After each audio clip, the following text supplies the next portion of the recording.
is an adventure motorcycle. This is not. Don't let the X in its name fool you, because it doesn't have the necessary adventure ingredients like a large front wheel, long travel suspension and tall ground clearance to make a proper adventure bike. So if it is not a proper adventure bike, what exactly is the CB200X? Let's explore. In a sense, the CB200X is just wearing the clothes of an adventure bike, but underneath it is still the same Hornet 2.0. But you know that already. What the pictures you've seen might not tell you is that the LED headlight might be the same, but these new plastic panels add a lot more visual mass to the motorcycle. And excuse this 4 radiator guard, as it serves no other purpose than to make the bike look cool. And it actually does look rather handsome. We particularly like this touch of integrating the blinkers into the knuckle guards, giving it a premium vibe. The side panels don't bear as many cuts and edges as the Hornet, and it looks slightly chunkier than the Naked. Lastly, the X-shaped LED taillight remains unchanged.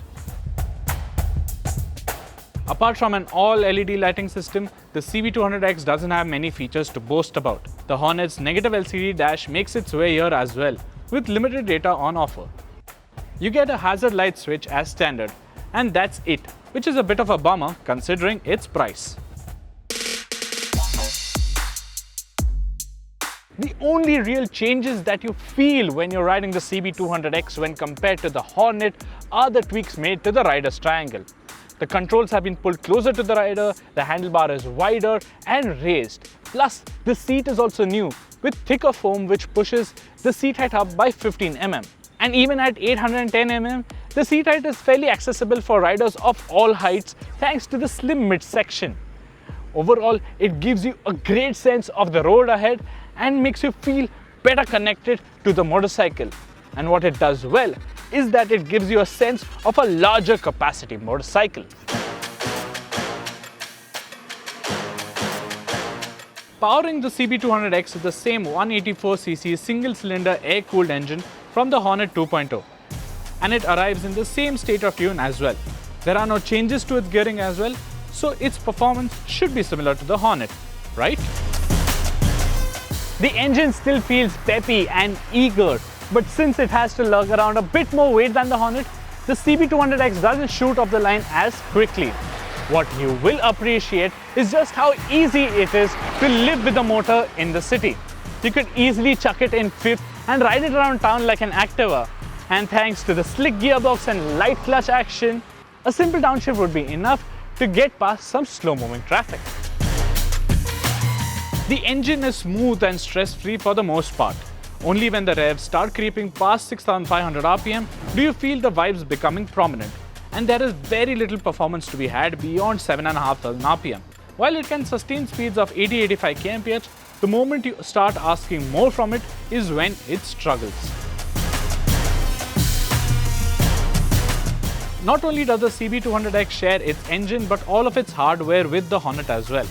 You get the same golden USD fork and preload adjustable monoshock with no change to the suspension tune. But the suspension doesn't feel as harsh here.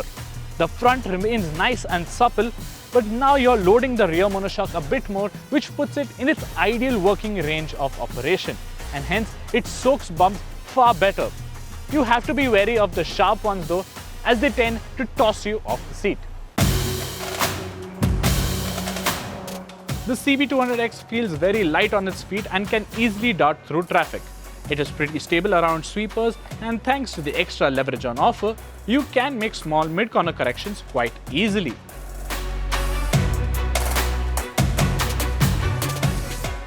Braking remains sure-footed and sharp with a good feel at the levers.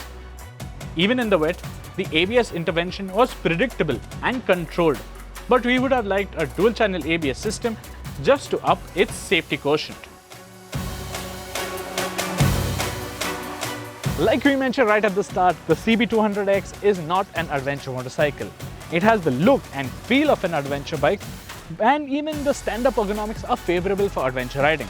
Sadly, the only ADV riding that it is capable of doing is dodging the nasty potholes and the gnarly speed humps of the city.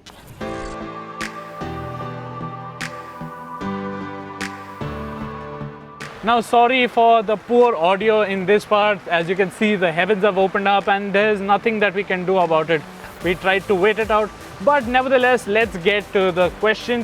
What exactly is the CB200X?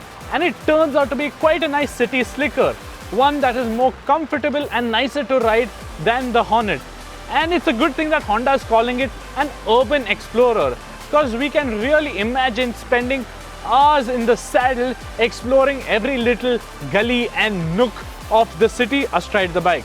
And even for those small chai pakoda rides outside the city, it will be a fun little machine.